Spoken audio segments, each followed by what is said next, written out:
Thank you very much, and thanks, Tim. Where do I sit in the ecosystem? I sit at a sort of folding point between politics and the world. Politics is in the world, but to many people it feels very much like it's out of this world or just very, very remote. And so my job, I used to be a member of parliament in the elected end. I'm now a member of parliament at the other end. My job during the daytime, when I'm not being in the House of Lords, is actually to be in the world and actually make connections, help with political strategy. I work mostly with arts and culture organisations. I also am the chief executive of the UK Opera Association. So any of you like opera, come see me. However, where I sit in terms of AI is partly, I think it's helpful to have concerned citizens who want AI to work, but want it to work well and have some influence. I don't have power, I'm not a government minister, but to be able to think about what might influence those who do have power.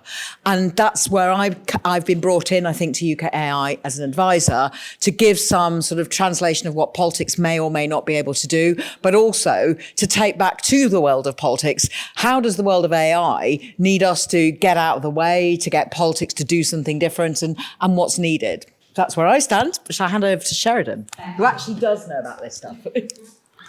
Hi, everyone. Lovely to be here and thanks for being invited. So a little bit about my background. So I started life with no qualifications, left school at 16 because of undiagnosed dyslexia, and then was a fashion model. And since then, my job has pivoted many times. I was in the health sector. I went into professional services and consulting with Accenture, and then PwC, where I left 2 years ago. While I was at PwC, I set up and led a women in technology initiative that took the women in the workforce from 14% to 40% in a few years. And there's over 5,000 technologists in that UK firm, so it's not an insignificant amount. And from that work, I decided to set up a charity called Tech She Can, which is mainly focused on 5 to 18-year-olds.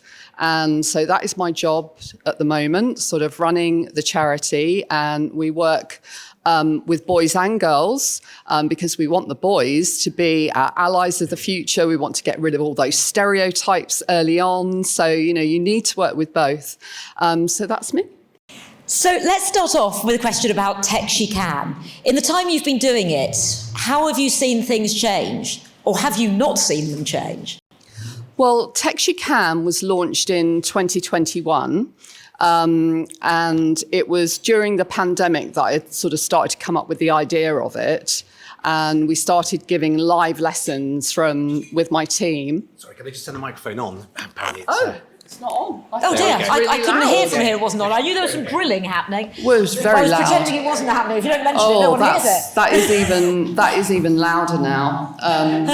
It's actually quite horrible hearing my voice. But yes, I started Tech She Can during the pandemic, the idea of it. And obviously things were quite different then. But what has changed, I think, is that the pandemic, like with work and businesses, really facilitated that ability to do things at scale digitally and to be able to get to more people than having to be there in person. So some of the biggest things that Tech She Can does is that we provide live lessons, and we can have 60,000 children in one morning on that live lesson, which is obviously that scale. We wouldn't have been able to do things like that before because it just wasn't accepted. So things like that have changed, and there has been progress. I mean, certainly the government we have now, as we know, I'm sure everybody reads it, have put loads of initiatives in, particularly around young people. And a lot of those are at school level, and they're looking at the curriculum. So a lot of those are really good. But what has changed for the worse is AI, and AI has started to negatively impact particularly girls and women, I think, in a very negative way. So AI has an image problem. It's sort of the tech bros, the axe-wielding, chainsaw, greedy tech bros. AI will destroy us. AI, through social media, we see that it enhances all those awful things that were happening anyway around bias around discrimination and harassment. And so it's not surprising that I think we see girls and women are more apprehensive about AI, about its safety, about its societal impact. However, all of us know in this room, and I know this is very close to Lara's heart, is that AI can have a really positive impact. And for me, one of the key things that we try to do at Tech She Can is show how technology can have a positive impact on individuals, on their families, their communities, the UK and the wider world. And we do that through storytelling and role models and highlighting how technology relates to their passions and interests. And the point of storytelling is actually very interesting here. I know your brother-in-law is actually Philip Pullman, so storytelling is in the family. But AI is a lot of different things. And I think this is often where the conversation comes a bit unstuck, because the things you see in the headlines are almost very small elements of what AI does, yet they're those things that make the stories and get people talking. And it's often a distraction from the power here. Thangam, what are your thoughts on that? Well, a good example of that is something where politics and AI have collided recently, which is the discussion and action, actually, on deepfake pornography. Now, deepfake pornography has actually been around a while. But in the last year, the linkages have come together in such a way as to make political action actually happen. The political action could have happened quite a while ago. Of course, in so many ways. In so many ways. I mean, I don't know if you've listened to the programme Lara made for Radio 4, I think in 23. Yeah. I listened to it this morning. It's called a documentary by ChatGPT. Yes. It's really good. And I think some of the things it says, you think, yeah, well, that's slightly shifted, but some of it, I think that's still absolutely spot on. And one of them is just because, Lara says this, I think, is just because we can do a thing doesn't mean we should.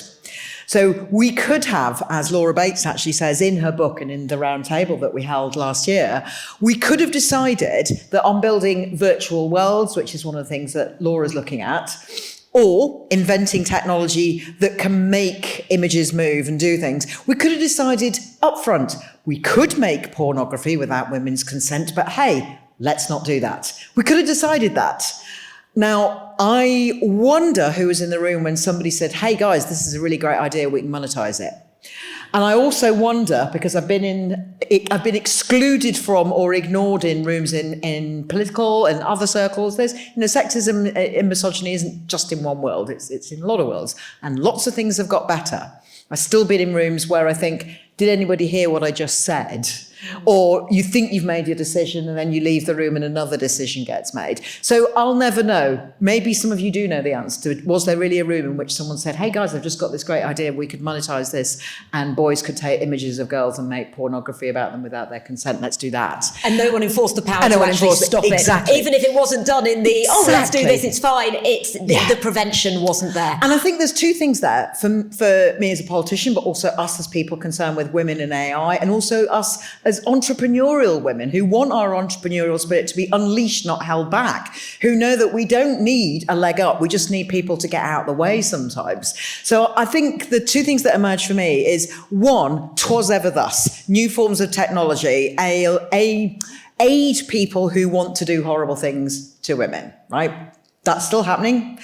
There are ways we could do something about that, but it's something bigger than whether or not we ban A or B thing on AI. Yeah, I think because there's so much. There's so much. So there's other things we needed to be doing there anyway, which I've been in the violence against women and girls movement for a long time, and it's sometimes felt like, yeah, we said this in 1987, it's quite dull to have to still say it in 2025. The other thing, though, is it points to regulation. And democratic capitalism relies on regulation. And I believe in capitalism, I'm very happy with it, but I believe in it being regulated, and that's what I want to see, and I think most of us do. Every new technology, some, not all, pioneers say, no regulation, I need to be completely free and unfettered, otherwise I can't innovate. And every technology has risk, which very quickly we realise needs to be regulated. So it's the same with AI. And at the moment, we're at a real cusp point where the government is thinking about how to regulate AI. Meanwhile, some things like very much today, the issue of copyright, for instance, that issue is kind of almost, that ship has sailed. It's just gone. I mean, most writers and musicians I know have already had their copyright breached. Yeah. So some of them are going, it's already too late. But there are so many times when technology moves so much faster than politics. when the technology concerned was steamships or railway engines, they moved at about the same speed as politics. Everything was tickety-boo. But with AI, it moves a lot faster than politics. Yeah, you're absolutely spot on. I was in Parliament at the UKAI event, actually, where exactly this was being discussed. And I said 15 years ago, I was covering stories about AI artists and whose work were they drawing on? What did this mean? What was the future of it? I was having these conversations for a television programme. Why were these conversations not being had everywhere? And in fact, the thing you said about should AI, the weird thing was I'd pitched a series to Radio 4 which was called Should AI, and it was about just because AI can do something, should it? Pitched it, and they kept saying no one wants to talk about AI, everyone's scared, ChatGPT happened, then suddenly, can you quickly make a documentary about it? No one wants the conversation until it's gone mainstream. And I think when it comes back to the idea of storytelling as well, what story are we trying to tell about AI to make people understand the benefits that exist as well as the risks? It would be completely naive of us to not accept them, but actually there's incredible possibility to also increase equity as well. Well, I think with storytelling, the way I view it is, I talked about, it has a negative impact and it has a negative perception for a lot of girls and women. Well, what storytelling does, and it's been very important in my own life, is you can tell stories about how it has a positive impact, the impact of AI on the health sector and on people's health. There's so many positive stories, but what we need is women, relatable women, role models to tell those stories so that other people see that it isn't just the tech bros and one type of person that's leading AI. And so all of us can be a part of this. I mean, if I tell you a bit about my own experience with storytelling, Lara was saying my brother-in-law is Philip Pullman. And before I ever knew him and I was a young woman, his books were really important to me. If you've read them, the Dark Materials, The Golden Compass, The Subtle Knight, they have this wonderful, strong female role models, and particularly Lara, the heroine. A heroine, it's a girl, and then she's a woman. I grew up with only boys as being the heroine and saving the day. So I didn't have role models apart from Margaret Thatcher, who didn't really do anything for women, even though she was a woman. And so things like taking from stories, you learn, I learned through that. And Wonder Woman, the original Wonder Woman, was a role model for me. And what they both did is they kicked the ass of the baddies. They were having a positive impact on the world. They supported other girls and women. I wanted to be like that. So if we can all tell positive stories about what we're all doing in AI to another woman, to a girl, we are their role models and we're getting rid of all that negativity. Can I add some? An example of that was actually in 2023. At that point, I was in Keir Starmer's shadow cabinet. I can't remember what role I was doing at that point. And I was very sceptical about whether ChatGPT was going to be useful for anything except bad stuff. And then a very large tech company who has one of its many headquarters in Keir Starmer's constituency invited us for a very nice lunch. And I was like, And then they sat us down, and a group of very smart women, all of whom had received the white trainer memo. And I think I was wearing very high heels at the time and thinking, God, I'm really out of step here. So they were all wearing the good white trainers. And each and every one of them said something that absolutely blew my mind about AI. And they didn't say it in any way apologetically, but the one that really struck me is something that will affect most women at some point, not necessarily to happen to you, but to happen to another woman you know. I'd had breast cancer, and when I saw this one woman show me how breast scanning was going to be improved by AI, I thought, sign me up. That's fine. Well, I'm home, and it's a really relatable thing. And she didn't say it in a pitying way or an over emotional way. She just said it in a really smart, sensible, clinical way, which, by the way, in my view, is what most of us want from our medical practitioners. I don't need you to hold my hands. I need you to tell me stuff. And I need to know that you've got good evidence. So when she showed us this diagram of how breast imaging could be done better, I thought that. And so every bit of that worked for me. It was the smart woman telling me, it was her showing us without being patronising, and it was also the fact that the bros in the room, because there are bros in politics as well, they are also related to women, or they're married to them, or they've got daughters. So they all sat up too, and suddenly thought, okay, I can get on board with this as well. So there was lots of entry points, and that was a real turning point, I think, for the shadow cabinet as it was then, to sort of go, hang on a minute, we really need to. So I'm really sorry, Lara, because I think there should have been a time when everybody watched your programme and politicians went, hey, but politics catches up in the end, just not as quick as we would like. So I want to come back to the issue of women, which is, I don't believe in the adage, you can't see it, and if you can't see it, you can't be it. That's not true, otherwise we'd never have any pioneer women. But I think when we do see it, we need to cheer it, and without patronising each other, because none of us needs being patronised, but actually celebrating each other. And sometimes in democratic capitalism, that's really difficult because we're in competition as well. One of the things I do with the arts, and especially today when we're looking at copyright, is say, guys, if you all compete with each other, nobody will take any notice when it comes to you making a case for, I don't know, tax reliefs or investment in new tech, as we're talking about this week. Rachel Reeves was talking about that yesterday. If you are united and you deal with as much as you've got in common as possible, you make a much stronger lobbying force when you're talking to government. And I think that about women in AI, I think we need to be seen as at the forefront, not on the sidelines, not just skeptics, not carping all the time, but sometimes we will have to carp, but actually saying women are at the forefront of this, and actually women stand to benefit most if we get this right, but we ain't on board until you get the regulation right, would be my plea. Absolutely, and what a powerful point that you made about the breast cancer scanning, because this is a really human story. And I think it's quite easy to feel a disconnection between AI and humanity, when actually the idea here is that it betters things for us, it makes things easier. With it comes a huge amount of risk, and that's where there's difficulty, but the power is incredible. I was listening to something earlier, which was, they were discussing AI on this podcast, and they were talking about how when women apply for a job, if they feel they don't tick every box of what's needed, they probably won't bother applying, whereas men are less likely to care. If they only tick 6 of the 10 boxes, they think, well, I'll give it a shot. As two women with very impressive portfolio careers, what would you say to the women in the room here and their position in AI? Don't do that. Apply for it. I say that with my hand up that I've thought that many times. And I think what you were saying about, women being leaders and standing up in front of things, I still find that quite difficult today because I think, people think I'm arrogant or I'm big-headed.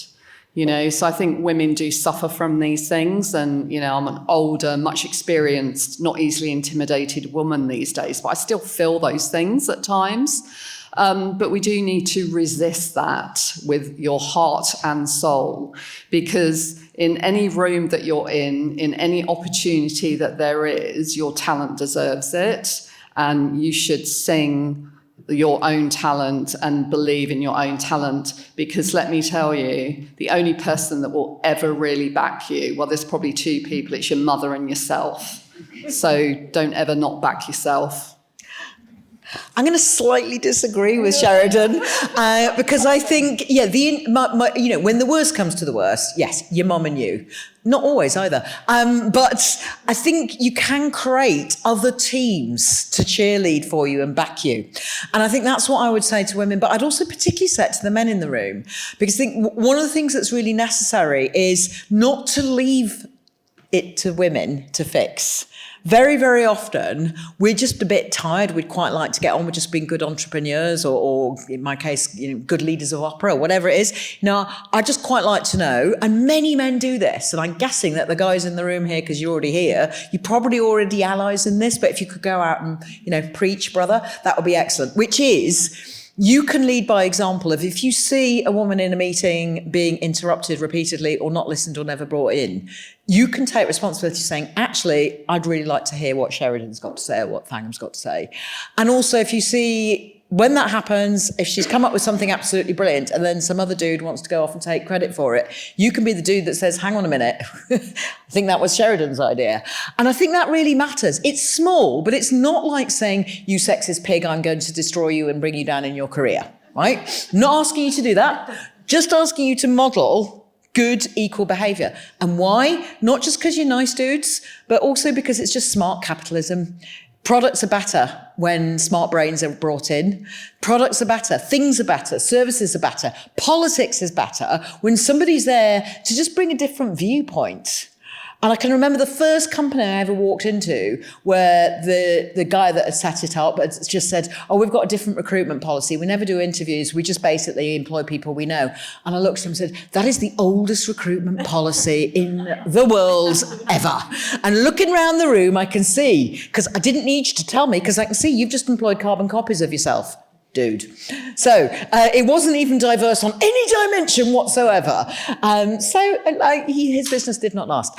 I think that really matters, is that women build strong alliances and strong networks, and we should be prepared to help each other use our voice. We've got strong voices. I don't need anyone to give me a handout, but I do need sometimes people to be on my side and to have other women whose side I am on, but also that I know that there are male allies, because patriarchy doesn't just sort of give up, wither away and die. It does take quite a lot of work, but it really helps when men can see, actually, I benefit from this being better. If it just really is better when we have equality. Yeah, Thangam, there was so much there that we could unpack. But I think the route that I'm going to go down, because this conversation could go in so many different directions, is the diversity of thought element. And actually, the positives of why we need better equality within AI to be able to develop the best ideas for all of us for the future. And AI has the power in being able to control the data and shift the data to be better, because we can understand a lot of the errors that exist. But right now, AI is generally reinforcing the problems of bias. So how do we embrace the opportunity of how it could potentially better it? We could improve clinical trials, for example. There are so many directions that we could take this in which become a positive. There's so many things I could say in answer to that question. I think, first of all, just by recognising it's a good thing when you have diversity of thought and skill in the room. It just is.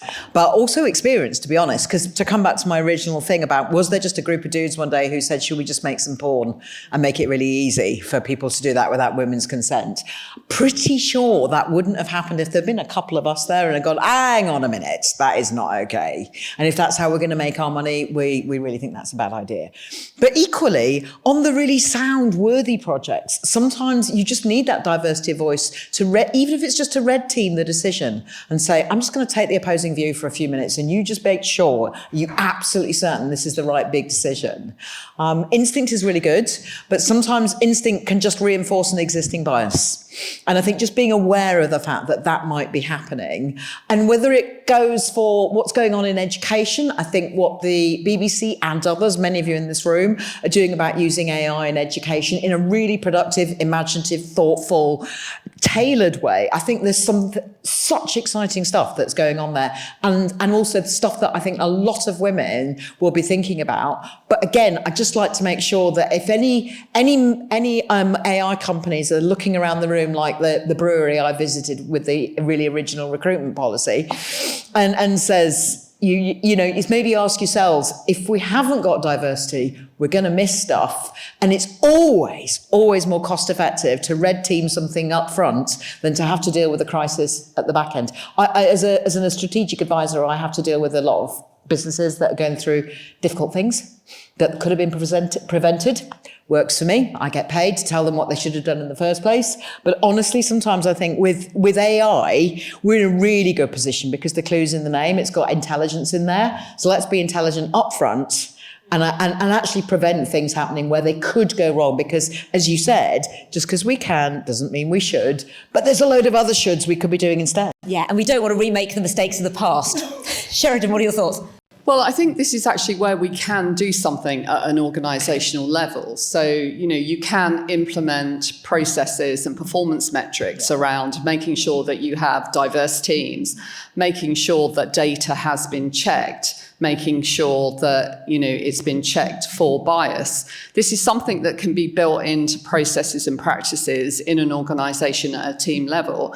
And frankly, if you don't do that as an organisation, whether you're a large organisation or a startup, you're going to open yourself up to risk, because that is operational risk. Companies are going to start to get sued a lot more when they produce biased data sets and then product services are not fit for everyone. So I believe that from the very beginning that these things need to be built in, and they need to be built in as performance metrics. We have very little time left, 1 minute. You can have 30 seconds each on your final thought. What do you want to leave everyone in the room with, Thangam?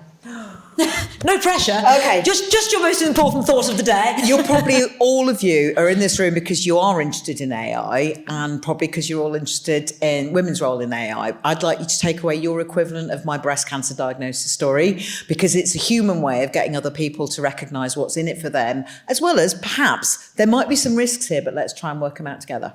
Thank you so much, Sheridan. So I'm going to build on that. So every one of you is a role model, the men as well. You're brilliant role models. Tell those inspiring stories about how AI can be used for positive impact, and tell other people about your pathway into AI, because I suspect that a lot of you have got as varied backgrounds as I have. That's going to inspire others.